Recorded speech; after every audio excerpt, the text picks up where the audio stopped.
Hello, my name is Melinda Moffett. I go by Dr. Moffett. I am the Director of Career Services for Middle Georgia State University. Today we're going to have the workshop Resume Writing. When we take a resume or an application, while we have an application on file, I prefer having a resume because it'll tell more about the person than it will than just the application. Application for Chick-fil-A only has 3 blocks. If you do have that long list of jobs, only has 3 blocks. So a resume may tell a little bit more. It also tells a detailed story of someone. What Chick-fil-A looks for is service-oriented people. We're looking for leadership. So a resume tells a little bit more about that than an application would. Is it unusual for an employer to look for leadership abilities? No, I would say no. I've had one person that started their own business in high school.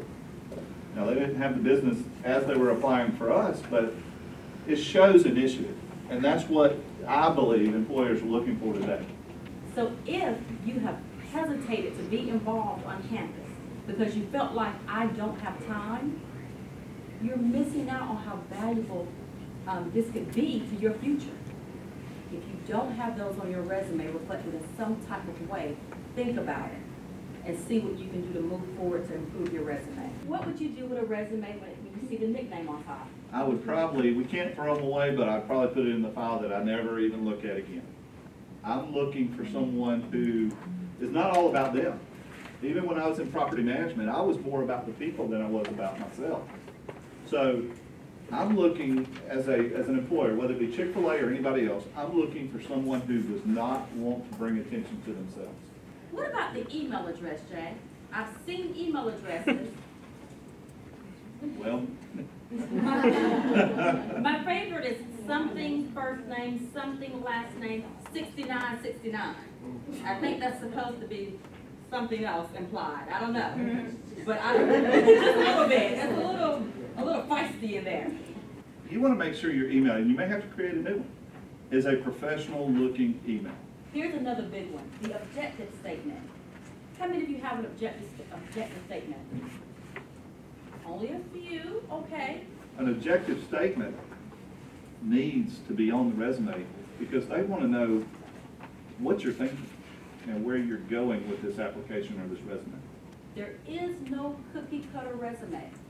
Every resume is tailored to that specific job.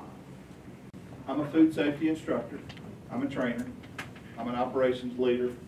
So those are great for food service. But who cares at FedEx? I'm just using that as an example, that I'm a food safety instructor. It shows that I can teach and shows that I can talk to people. But it doesn't show that I can handle a package. So definitely make it company specific. Some of you right now are thinking, I don't have multiple degrees yet, but I'm going to get them. When you do, list them. All right? Here's the thing. At Chick-fil-A, we don't look at GPAs very often. But again, when I was at the home office, we did. Okay? It didn't matter if you came from Middle Georgia State or Harvard or anywhere else.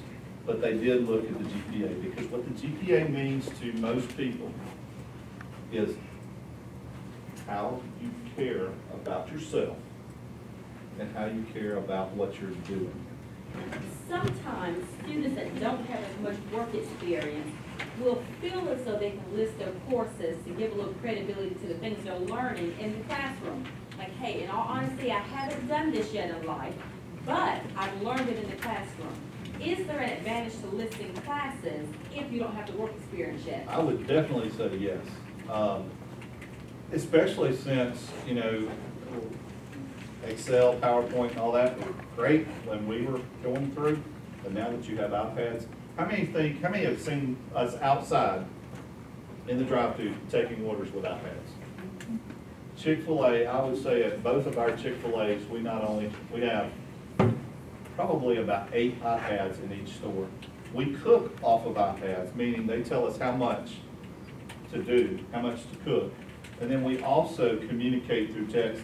So yes, courses, especially IT courses, would probably be good to list.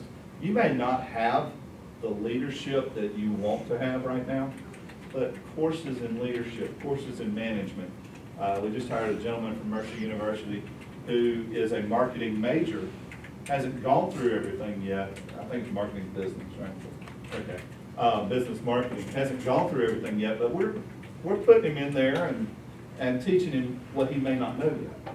So I think one of your first statements was, I won't ever hear this again from my professors.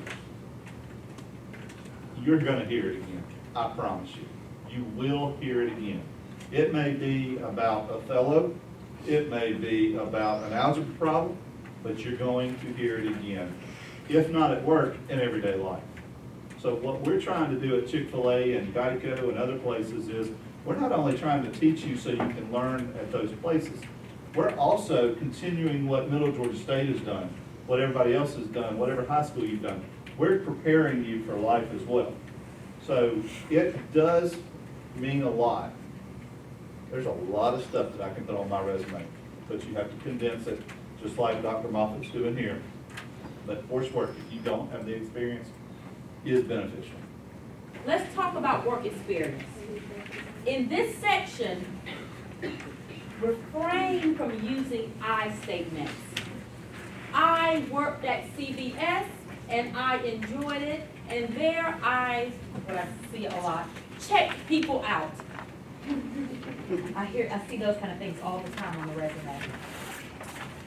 Take a look at what you have here. You'll see that it's bulleted. Back in the day, a long time ago, resumes were in paragraph format. You remember those? Did any of your parents help you with a resume? And they have that paragraph they wrote out for you? Yeah, I knew it would be. A couple of old school parents like me. Today, most common formats are bulleted. Bullets. Bullets help the employer to quickly look down and assess what is it that you've done and have in their mind what you might do for them. That's the important part. They're looking to see, might you be a great fit at their company? So you don't want them having to go through a whole lot of reading an essay to figure that out. Bullets will help you to say what you need to say, meaning to sell yourself very concisely. What about this first word following the bullet? It's a verb. It's an action verb. If you have not already done so, go to Google and type in resume action verbs, and you're going to get about 300 of them. And oh boy, you're going to look at that list and say, I've done this, and I've done this, and I've done this. The resume action verb, it has words like I sorted, I collaborated, I coordinated, I illustrated, I designed.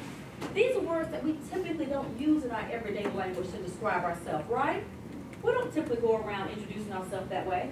Hello, I'm Melinda Moffett, and I've coordinated 3 meetings today. We don't normally say that. I did, but I don't normally say that about myself, right? But when you type in Google resume action verbs, you're going to get a whole list. And it's going to make it much easier for you to describe yourself in bullet format. All right, so what do we call that for? What are you going to search by again? There you go, resume action verbs. Type it in Google. The verbs that you find you have then used in your work experience section. Bullet, action verb, and then say what you did. Sometimes what we need to say may run onto another line. Take a look at the very first one. CVS Drugs. Supervisor, cashier, trainer. So this person did a variety of things. They had 3 different things that they did, but you need to say what you did. So you must indicate your title. What was your title while you were there? I've had people to say, they didn't really give me a title. I said, what would they call you? What about the second bullet? What's important about that? Prepare work schedules for. Do you prepare work schedules for 1 or 2 people? 15. On your resume, quantify where possible. If you have not quantified, do so. When you quantify, you add value to what it is that you can do. If it's just 2 to 3, based on where you are in life, that can stand out. You don't have to have numbers that are astronomical. Last but not least, honors and special activities. If you have received an honor, go ahead and raise your hand. Woohoo! Big timers. You've worked hard for it. Don't leave it off your resume. Thank you so much for joining in today. Visit our website at www.mga.edu/CS. We have offices on the Macon and Cochran campus. On Macon, we're located in the Student Life Center. In Cochran, we're located in Sanford Hall. So come by, visit with us. We're here to assist you.